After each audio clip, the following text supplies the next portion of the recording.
Obrigado, Senhor, pela Tua palavra e pedimos a tradução do Senhor ao nosso coração, para a glória do Senhor, em nome de Jesus. Amém. Você sabe tomar decisões? Você sabe tomar decisões na tua vida? Porque você sabe que nós estamos o tempo todo praticamente tendo que tomar decisões. Ora, decisões grandes, ora, decisões pequenas, como as decisões que você teve que tomar hoje para chegar até aqui, por exemplo. Você teve que decidir que roupa colocar, você teve que decidir que caminho tomar, você teve que decidir quando chegar aqui em qual cadeira sentar. Ou seja, nós estamos tomando decisões o tempo todo, e algumas decisões são assim triviais, como essas que eu acabei de me referir aqui, decisões comuns que não vão definir, por exemplo, o teu futuro, não vão ser determinantes, pelo menos não definitivamente, de uma forma assim grande na sua vida. Mas tem outras decisões que a gente sabe serem cruciais, que dependendo da resposta que nós damos, elas vão determinar sim, se não a nossa vida, mas boa parte dela, boa parte do nosso futuro e todos os encaminhamentos novos que daí se dão. Que a vida é tipo assim como uma árvore, né? Se você escolhe vir por esse galho, depois tem outras ramificações que você sequer imaginou que iam ter. Elas vão aparecendo. Então, por exemplo, a decisão de um casamento. Tem gente que brinca, né? Se casa ou compra uma bicicleta, mas não é bem assim. A decisão é séria. Decisão, por exemplo, de uma carreira. De repente você está caminhando assim, de um jeito, surge um convite e você tem que decidir, vou ou não vou. Decisão de se mudar de casa, por exemplo, de uma cidade para outra. De um estado para outro. De um país para o outro. Não são decisões quaisquer. São decisões que vão determinar boa parte, sim, daquilo que vai ser a nossa vida daí por diante. E aí você sabe que tem pelo menos dois tipos de pessoas diante dessas decisões que a gente considera cruciais. Há aquelas pessoas que tomam a decisão e depois vão pensar na decisão que tomaram. Então o bonde chegou, ela entrou, e depois que ela entrou no bonde, ela começa a perguntar, mas para onde que está esse bonde mesmo? Só que aí já entrou. O leite já derramou. A decisão está tomada. Bom, já vou falar o segundo tipo para você saber qual você é. O segundo tipo é aquela pessoa que o bonde chega e ela fica tão indecisa se ela entra ou não entra, que o bonde vai embora e depois que ela fala, puxa, era esse o bonde que eu tinha que ter entrado. Então ela é assim tão insegura que ela fica paralisada diante da decisão, ela não decide e aí a vida decide por ela. A vida decidiu, a porta do bonde fechou, a vida andou e ela ficou. E ela começa a pensar, puxa, por que eu não entrei naquele bonde, estava lá com o endereço certinho, por que eu tive que complicar a vida? Então tem aquelas que entram no bonde e depois vão perguntar que bonde que entraram. Porque abriu a porta, ela achou, não, abriu a porta é de Deus, entrou. E nem sempre é assim. A outra pessoa é aquela porta que fica aberta, ela fica esperando um anjo de Deus vir, falando, é esse bonde mesmo, querida, pode entrar. Mas o anjo não vem. E ela não entra e o bonde vai embora. Então eu pergunto a você, qual das duas pessoas você é? Você é a que entra e depois pergunta? Ou é que não consegue entrar, fica parada e aí você vai olhando depois para trás, quantos bondes eu já perdi e poderia ter entrado e aí já foi.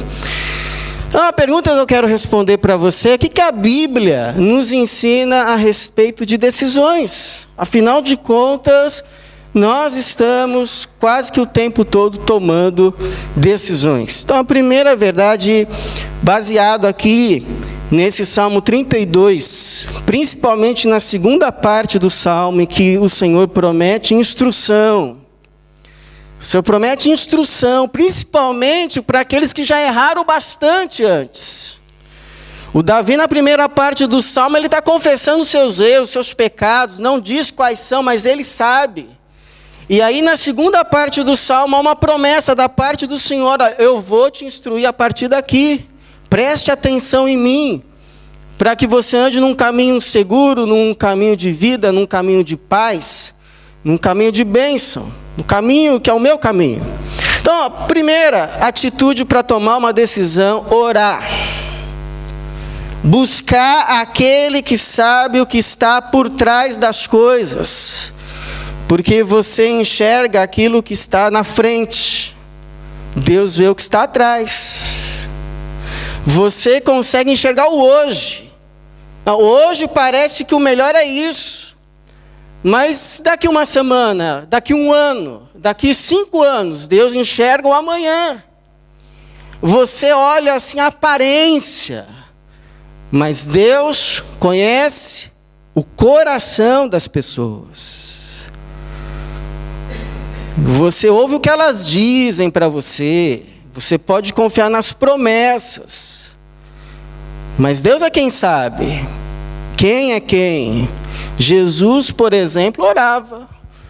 Diz o Evangelho que ele passou uma noite toda orando antes de escolher os seus apóstolos. Se Jesus precisava passar uma noite orando para tomar uma decisão, quanto mais eu e você. O salmista, por exemplo, vai dizer no versículo de número 6, assim, todo homem piedoso, homem que teme a Deus, homem que sabe que ele não está aqui para só fazer o que quer, sabe que a vida não pertence só a ele, mas pertence a Deus. Todo homem piedoso te fará súplicas em tempo de poder te encontrar. Quando as muitas águas transbordarem, elas não o atingirão. Não porque as águas não transbordaram, mas porque ele ouviu o conselho do Senhor, que já sabia das águas que iriam transbordar, e o guiou. Então, por que a gente ora? Porque tomar uma decisão, irmãos, não é só uma questão de colocar no papel, de um lado os prós, do outro os contras, e aí dizer assim: não, tem mais prós do que contra. Você sabe que não é assim. Você sabe que às vezes um contra pesa mais do que 5 prós. Então não é uma só questão de tem mais prós ou tem mais contras. E também é verdade que, dependendo da perspectiva que você olha, os prós e os contras, eles mudam de peso. Por exemplo, quando Jesus tinha tomado a decisão de ir para Jerusalém, e ele comunicou aos discípulos que lá ele ia sofrer, lá ele ia ser entregue nas mãos dos líderes religiosos, ele ia morrer, mas depois ia ressuscitar ao 3º dia,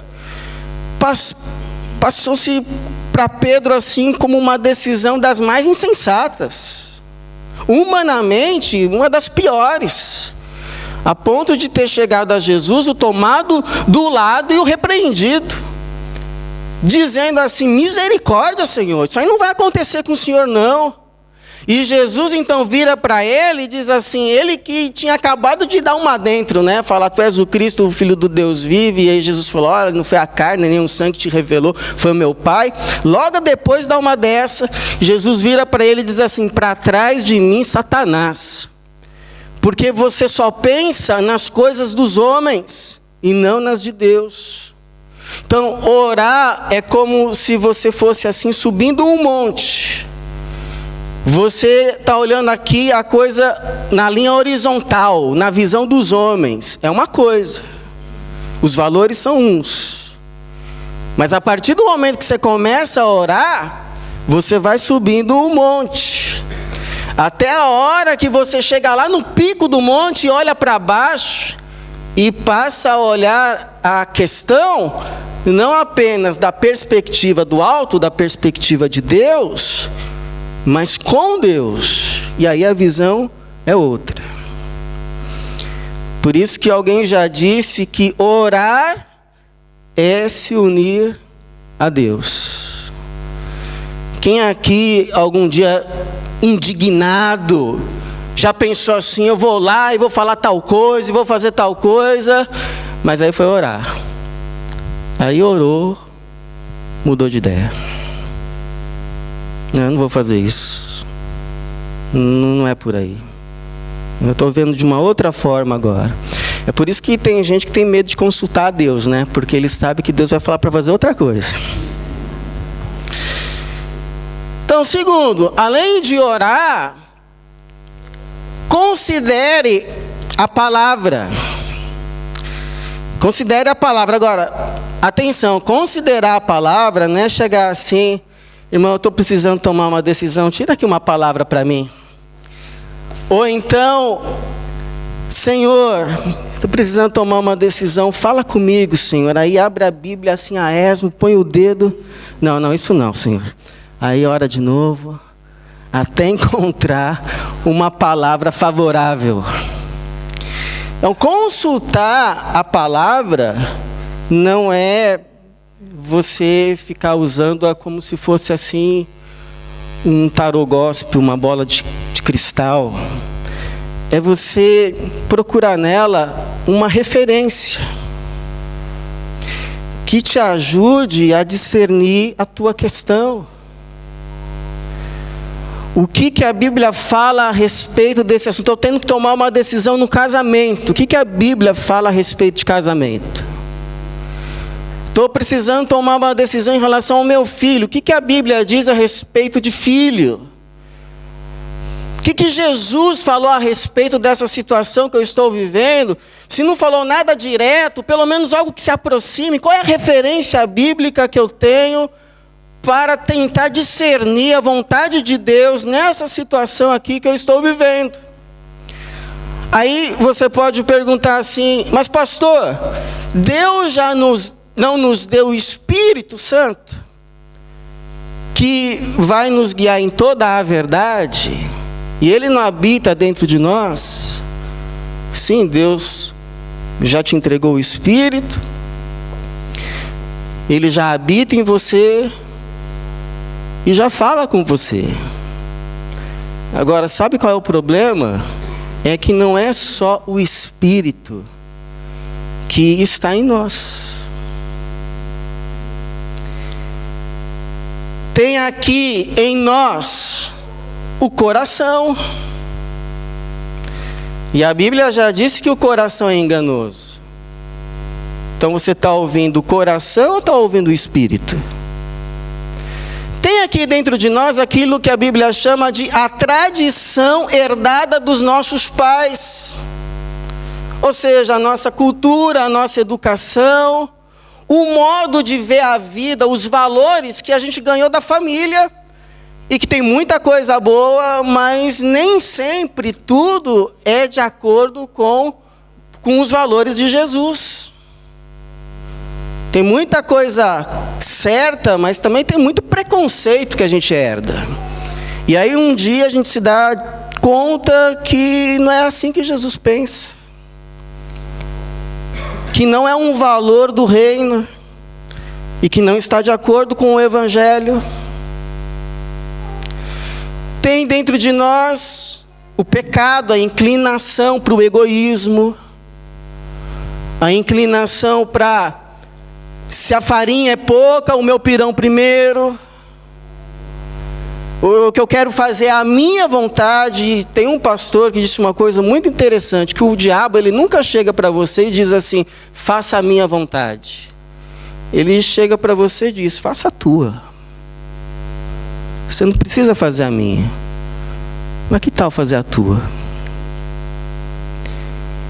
Então a gente vai buscar na palavra uma referência para nos ajudar a discernir, dentre tantas vozes, qual é a do Espírito, que também habita em nós e que milita contra a carne. Por isso que o salmista vai dizer: lâmpada para os meus pés é a tua palavra, ó Deus, e luz para o meu caminho. Então orei, coloquei-me diante do Senhor. Senhor, eu sei que tem coisas que eu enxergo, que eu não enxergo como o Senhor enxerga, por isso eu estou orando, estou me rendendo a Ti. Me mostra a Tua visão da coisa.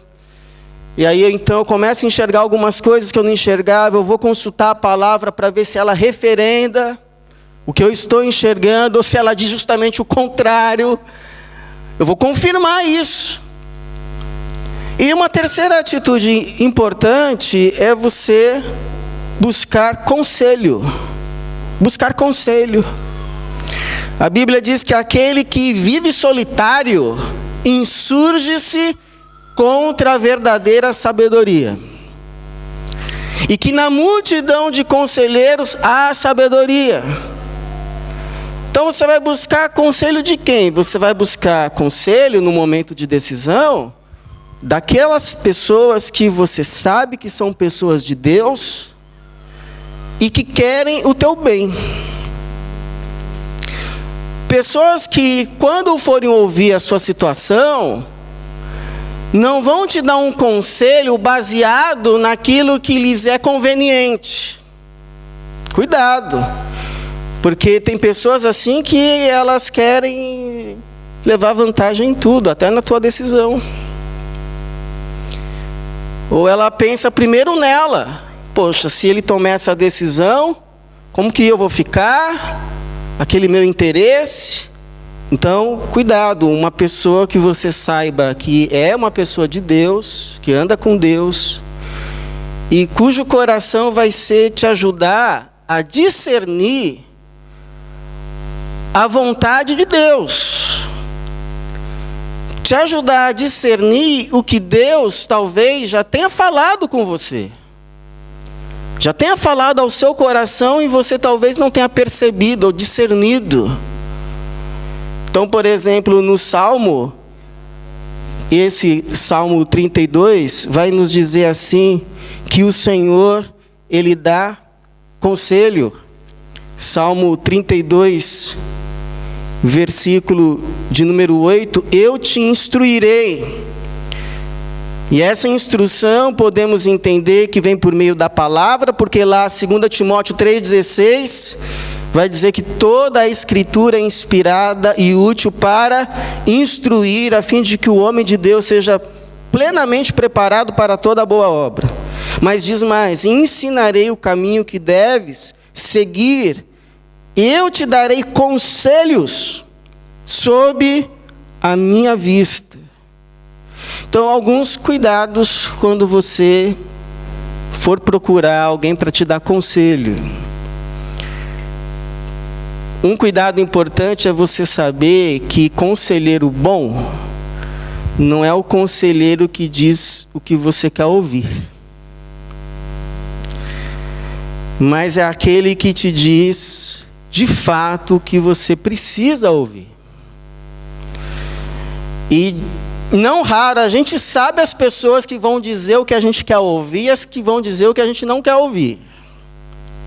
E tem muito caso assim na Bíblia disso, de gente que foi buscar conselho de Deus por meio de um homem de Deus, e o conselho do homem de Deus não foi de acordo com aquilo que ele queria ouvir. Aí foi buscar outros conselhos até encontrar alguém que lhes falasse o que queriam ouvir, e o resultado sempre foi ruim. Por exemplo, tem um caso de um rei chamado Acabe, que foi com um outro. Ele queria saber se ia para a guerra ou não. Na verdade, esse rei Acabe queria ir para a guerra e pronto, acabou. Não queria saber nem de consultar a Deus. Só que aí o outro rei disse assim: olha, não tem aqui algum profeta que a gente possa consultar o Senhor? Aí o Acabe mandou chamar 400 profetas. Mas sabe aqueles profetas que querem dizer aquilo que o rei quer ouvir? E aí ficaram lá os 400 profetas dizendo, quase que em coro: vai, pode ir, Deus vai te dar vitória. É de Deus. É de Deus. Aí o outro rei assim, ainda meio: escuta, mas não tem mais nenhum outro. Tem um tal aí de Micaías. Mas esse Micaías, vou te falar, viu? Ele só fala coisa ruim para mim. Só fala coisa ruim, não fala nada de bom para mim. Aí o outro rei: que isso, rei? Chama lá então o tal do Micaías. Aí o Micaías vindo no caminho, um conselheiro lá do rei chega para o Micaías e fala assim: olha, seguinte, Micaías, tá 400 profetas lá, todo mundo dizendo para o rei ir. Tá a maior festa, não vai estragar a festa, hein? Fala como eles estão dizendo. E o Micaías fala assim: a palavra que o Senhor me desse eu vou falar. Aí chega lá o Micaías: Acabe, então, Micaías, a gente pode ir para essa guerra aí, porque eu acho que os sírios pegaram uma terra que é nossa, eu quero recuperar, a gente pode ir? Aí o Micaías: pode ir, o Senhor é contigo. Demorou. E aí o rei, olhando assim, disse: quantas vezes eu vou ter que fazer você jurar para você me falar a verdade? E aí o Micaías então abre o coração e fala assim: sabe o que eu vi? Eu vi Israel todo disperso pelos montes. E aí o Acabe vira para o outro rei e diz: está vendo? Nunca fala coisa boa a meu respeito. Nunca. Aí mandou prender o Micaías, alimentar ele com pão e água. E aí o Micaías diz assim: se você voltar em paz, o Senhor não falou por meio de mim. E aí vai o rei Acabe e o outro rei, eles vão para a guerra e o Acabe não volta, porque morre. Ele se disfarça, ele se esconde para ninguém saber que ele é o rei. Manda o outro ainda se vestir de trajes reais para ele ser o alvo. E aí diz que um soldado assim, a esmo, atira uma flecha para o alto e cai bem no Acabe. E ele morre. Não foi ouvir o Micaías. Segundo, você vai procurar o conselheiro, não para o conselheiro, para Deus falar com você por meio do conselheiro. Não é isso. Mas você vai ouvir o conselheiro para tentar discernir se Deus já falou com você.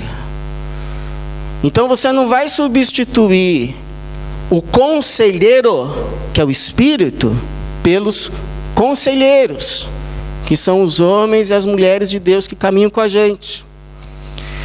Então quando você pediu o conselho, o conselheiro disse assim: olha, eu penso assim, pelo que eu sei de Jesus, pela minha caminhada com Deus, eu entendo que, olha, me parece que a vontade de Deus é essa. Mas não é que ele está dizendo para você tomar essa decisão, ele está dizendo o que ele acha. E aí você vai verificar se a palavra fez eco no seu coração e confirmou aquilo que Deus já havia dito. E quando essa voz faz eco, você diz assim: puxa, é mesmo. É mesmo.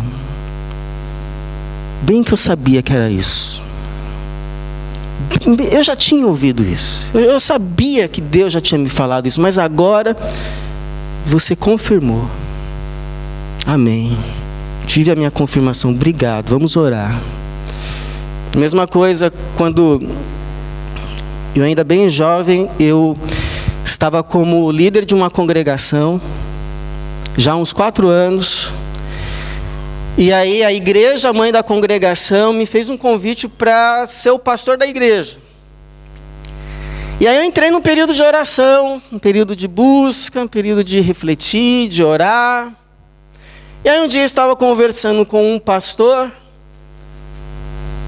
mais idoso, e aí falei para ele o que estava acontecendo, e ele, de repente, ele olhou e falou assim: eu acho que você tem que ir.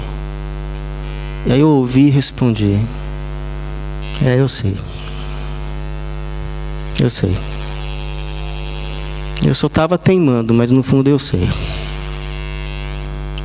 Porque Deus já estava falando. Então é por isso que quando uma pessoa vem me pedir conselho pastoral, eu nunca vou decidir por você. Mas uma coisa que eu vou fazer é te fazer uma pergunta. E a pergunta vai ser a seguinte: o que Deus, de verdade, já falou com você?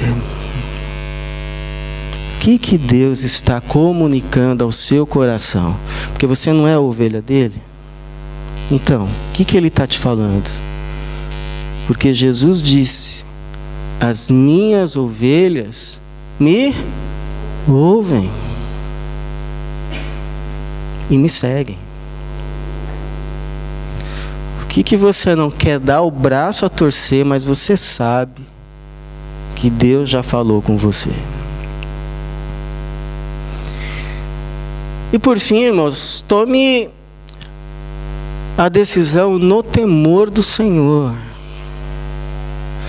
Pastor, eu posso tomar uma decisão que eu sei que é uma coisa errada, mas depois pedir perdão para Deus? Aí, meu irmão, é por tua conta e risco. Eu não faria isso, não recomendo isso, de forma alguma. De forma, é perigosíssimo. Perigosíssimo. Não faça isso.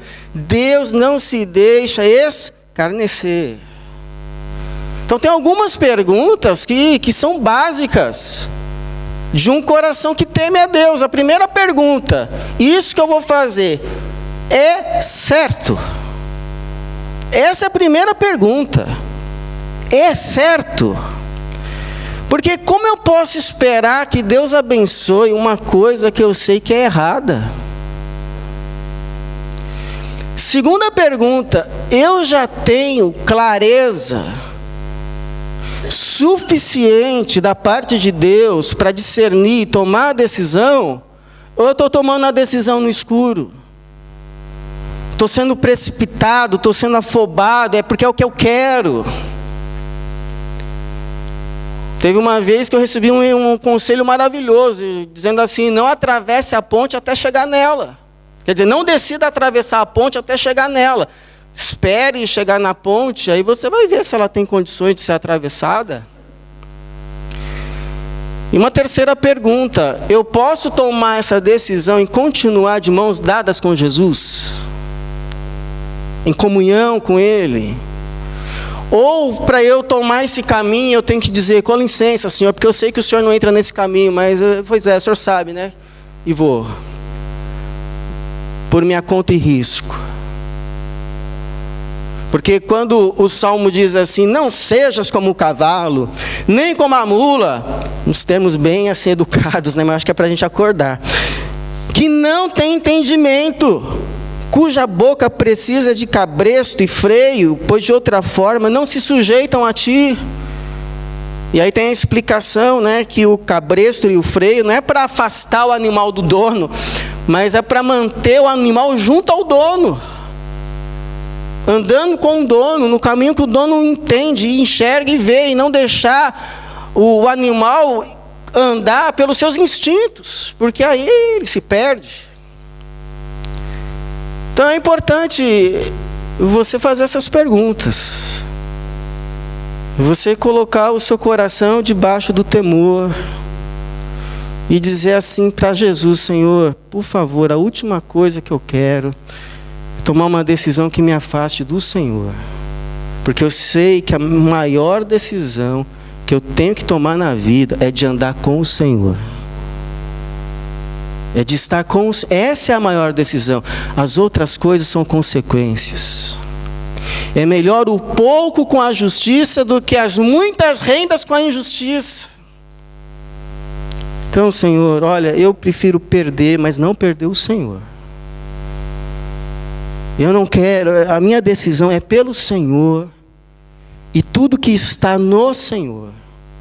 Se esse negócio não está no Senhor, eu não estou vendo, eu estou sendo enganado, me ajuda, Senhor. Isso é temor do Senhor. Isso é tomar uma decisão no temor do Senhor. E por que é importante fazer isso? Porque não existe decisão perfeita. Não existe decisão que você só ganha. Não importa qual seja, toda decisão você ganha de um lado e perde do outro. Não tem decisão perfeita, salto olímpico. Não tem caminho que você escolha, ainda que seja o caminho dirigido por Deus, que não vai ter lutas. Então é importante que na hora das lutas que você estiver enfrentando, não importa qual seja o caminho tomado, você olhar lá para trás e lembrar: não, mas eu estou tendo essas lutas agora, esses reveses, mas não foi uma decisão insensata, leviana. Eu lembro lá atrás, eu orei, coloquei o meu coração diante de Deus, eu me submeti à vontade de Deus. São as lutas normais do caminho, e em nome de Jesus, Ele há de ser comigo. Faz diferença você poder dizer isso. Te dá a condição para continuar caminhando, que é a paz. Não no sentido de tudo estar indo como você queria, mas a paz de você estar de bem com Deus. Isso faz diferença. E também porque, se você uma hora chegar à conclusão que você não tomou a melhor decisão, Deus vai ter misericórdia de você. Porque o texto também diz, versículo 10, que a misericórdia acompanha quem confia no Senhor. A misericórdia acompanha quem confia no Senhor. Quem diz assim: Senhor, pela luz que eu tenho, pelo que eu sei que é certo, diante do temor do Senhor, eu vejo que o caminho é esse. E aí, caso não seja, Deus envia a misericórdia. Porque a misericórdia acompanha quem confia no Senhor. O que acontece com algumas pessoas quando elas tomam uma decisão equivocada e depois de um longo caminho tomam consciência disso? O que dá vontade em algumas pessoas de fazer? Voltar lá atrás. Mas nem sempre dá. Tem gente que vive com essa agonia no coração: ah, se eu pudesse voltar lá atrás, lá naquele dia, bendito dia, que eu tomei aquela decisão. Ai, como eu queria poder voltar lá. E agora, com a visão que eu tenho de cá, saber que não era por cá. E ter tomado outro caminho. Nem vou pedir para levantar a mão quem já pensou isso. Nem vou pedir. Quem já desejou: Senhor, se bem que já tivesse uma máquina do tempo. Não tem. Graças a Deus que não tem. Mas sabe o que Deus pode fazer? Tipo assim, você tem no seu coração que você, quando estava aqui, devia ter vindo para cá, e você veio para cá, e a vida foi caminhando. E aí você se sente longe daquilo que era o ideal, longe daquilo que teria sido o melhor. Não dá para voltar atrás. Mas Deus pode fazer uma coisa. Dentro daquilo que é certo, dentro daquilo que é bom, dentro daquilo que é justo, sabe o que Deus pode fazer e faz? Te reencaminhar para o caminho da vida.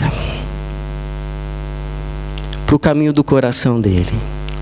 Agora, isso não é te pegar e trazer aqui no ponto lá atrás, não, é te fazer caminhar para frente.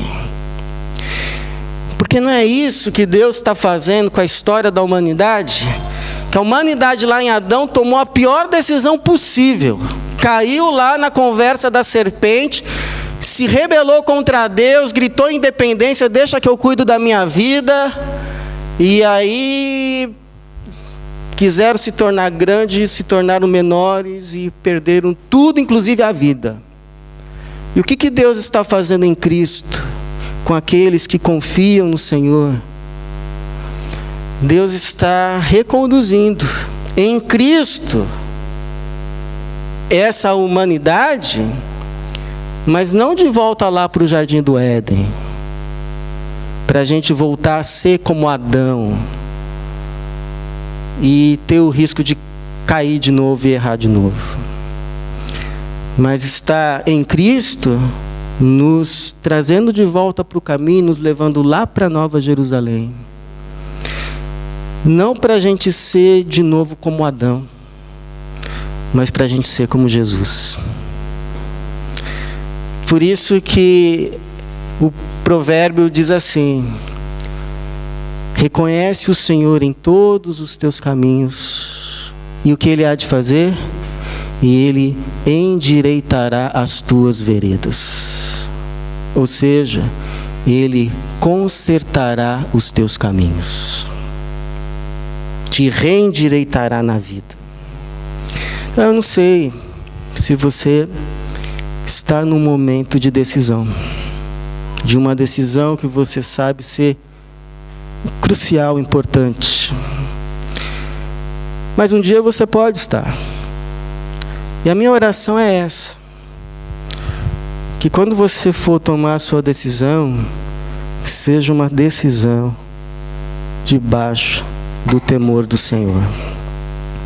Uma decisão no Senhor, com o Senhor e debaixo do temor do Senhor, para que assim o Senhor dirija os teus passos num caminho de vida, num caminho de paz, num caminho de bênção, de alegria, um caminho que é dele. Porque a Bíblia diz assim: o coração do homem planeja o seu caminho, mas o Senhor lhe dirige os passos. Que assim seja, e que o Senhor se digne de dirigir os nossos passos. Em nome de Jesus. Amém.